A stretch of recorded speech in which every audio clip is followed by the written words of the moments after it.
बहुत समय पहले की बात है। एक राजा को उपहार में किसी ने बाज के 2 बच्चे भेंट किए। वे बड़ी ही अच्छी नस्ल के थे और राजा ने कभी इससे पहले इतने शानदार बाज नहीं देखे थे।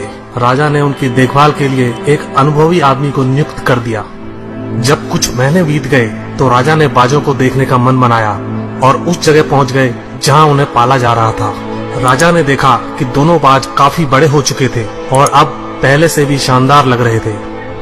राजा ने बाजों की देखभाल कर रहे आदमी से कहा, मैं इनकी उड़ान देखना चाहता हूँ, तुम इन्हें उड़ने का इशारा करो। आदमी ने ऐसा ही किया। इशारा मिलते ही दोनों बाज उड़ान भरने लगे, पर जहाँ एक बाज आसमान की ऊंचाइयों को छू रहा था, वहीं दूसरा कुछ ऊपर जाकर उसी डाल पर आकर बैठ गया जिससे वो उड़ा था। ये देख राजा को कुछ अजीब लगा। क्या बात है, जहाँ एक बाज इतनी अच्छी उड़ान भर रहा है, वहीं ये दूसरा बाज उड़ना ही नहीं चाह रहा। राजा ने सवाल किया, जी हुजूर, इस बाज के साथ शुरू से यही समस्या है, वो इस डाल को छोड़ता ही नहीं।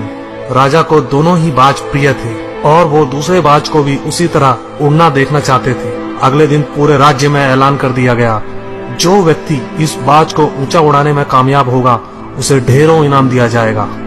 फिर क्या था, एक से एक विद्वान आए और बाज को उड़ाने का प्रयास करने लगे, पर हफ्तों बीत जाने के बाद भी बाज का वही हाल था। वो थोड़ा सा उड़ता और वापस उसी डाल पर आकर बैठ जाता।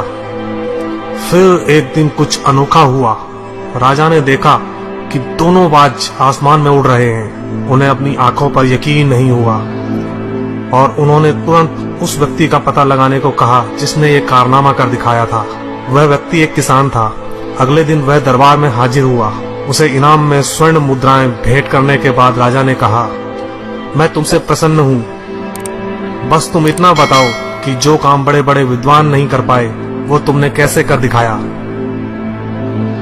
मालिक, मैं तो एक साधारण सा किसान हूँ, मैं ज्ञान की ज्यादा बातें नहीं जानता। मैंने तो बस वो डाल काट दी जिस पर बैठने का बाज आदी हो चुका था, और जब वो डाल ही नहीं रही तो वो भी अपने साथी के साथ ऊपर उड़ने लगा। दोस्तों, हम सभी ऊंचा उड़ने के लिए ही बने हैं, लेकिन कई बार हम जो कर रहे होते हैं उसके इतने आदी हो जाते हैं कि अपनी उड़ान भरने की, कुछ बड़ा करने की काबिलियत को भूल जाते हैं। यदि आप भी सालों से किसी ऐसे काम में लगे हैं जो आपके सही पोटेंशियल के मुताबिक नहीं है, तो एक बार जरूर सोचिए कि कहीं आपको भी उस डाल को काटने की जरूरत तो नहीं जिस पर आप बैठे हैं। धन्यवाद दोस्तों।